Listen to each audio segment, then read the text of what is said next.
You've just been beaten. The adrenaline is running hard, and you're angry. Yes, and you think to the reporter, go home and leave me alone and let me go back, you know. Just, you would like to hit him because you have lost a big game, and you have to control yourself and look like you are in control, and internally you are boiling, you know. How difficult not to say what you really want to say? It is something that you learn with time and experience, and when you're a young manager, sometimes you have difficulty to control that. Guardiola has a lot of experience already, and so they manage better. But you still feel what is not language, but the body language that comes through.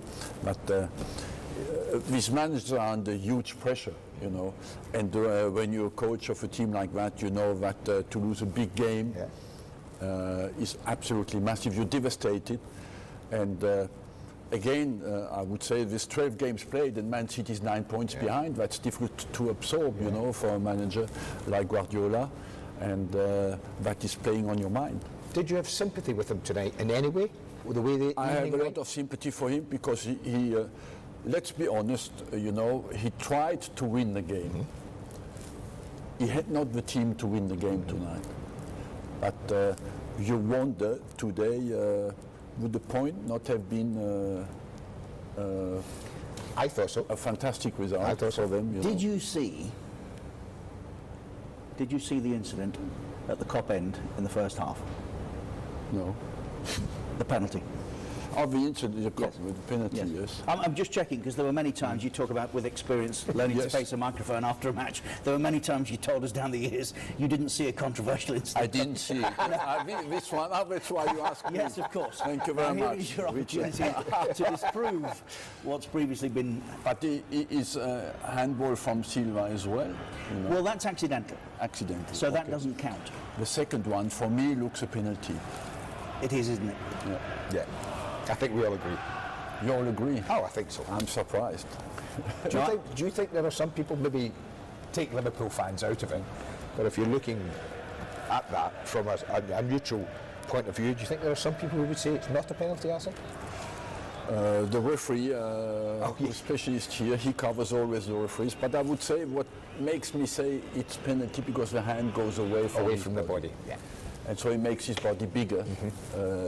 So you were an ardent advocate of VAR. We have a different system in the Premier League. We use video referees because our match officials don't go to monitors. And I know once again that you support that. But I support that. What are we going to do to sort this shambles out, Arsene? Because right now it isn't working, is it? No, it is working, but it's not working in all the cases. It's better than before. Is it really? What I think convinces you so, of that? because you have more right decisions, especially on offsides, for example. And do we want to disallow goals because a toenail is offside? well, you have to make a rule, you know, and the only uncertainty about the offside is the timing of when you block the picture, when you stop it, when you stop it. because that's where. So it's inaccurate then. You would concede it that. has to be super accurate to be right. But right now it's inaccurate. If you have a player, he makes approximately a quick player 9 centimeters in 0.08 seconds. Yes. So That's a big distance. that's a big distance, you know, and that's why the moment where you block the image is absolutely vital, especially if you have 25 pictures per second. So Are you delivering this message to those that make decisions in our Stockley Park bunker? I'm delivering a message that has all to be more, at the moment it's manual, with the help of what they call the key eye, you know, but I think it has to be completely automatic.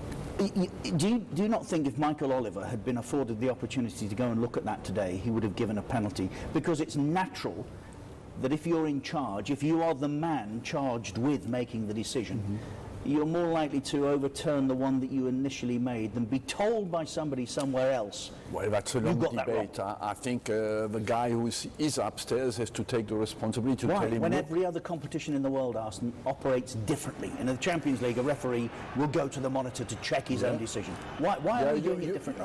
I must say you have a case there because the guy upstairs didn't take the responsibility to change the mind of Michael Oliver. But he should have done, shouldn't he? He should have done. Do you think he's inhibited if it's a junior official and he's going to change the mind of a senior man like Oliver? These guys, Richard, I went to the studio in Russia and observed what they do.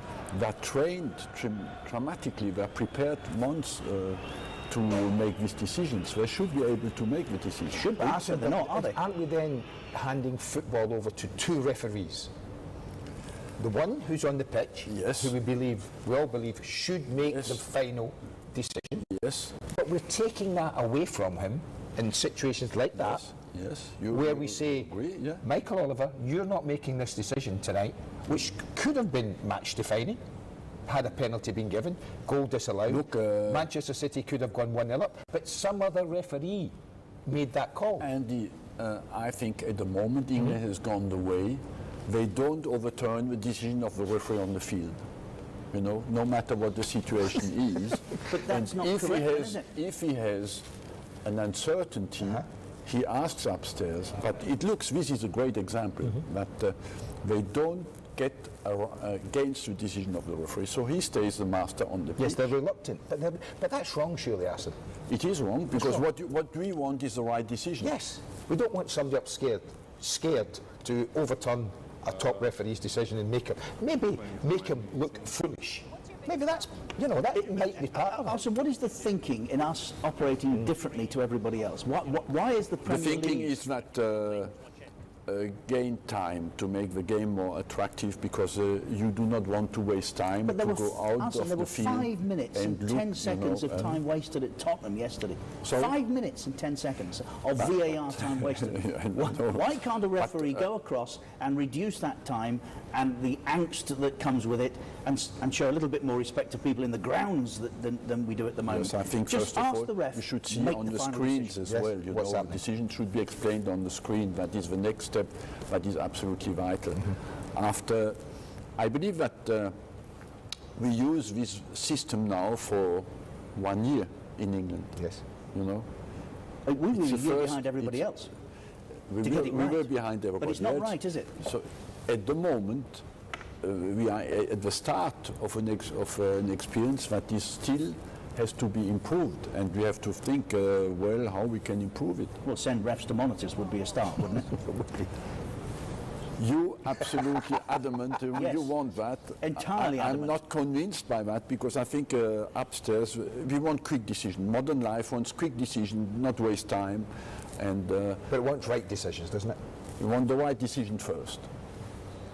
Doesn't matter how. If it takes an extra 25 seconds for the referee to go and make a decision, is that not the right? Yes, maybe, but was the guy upstairs not in a position to tell him, look, there's penalty?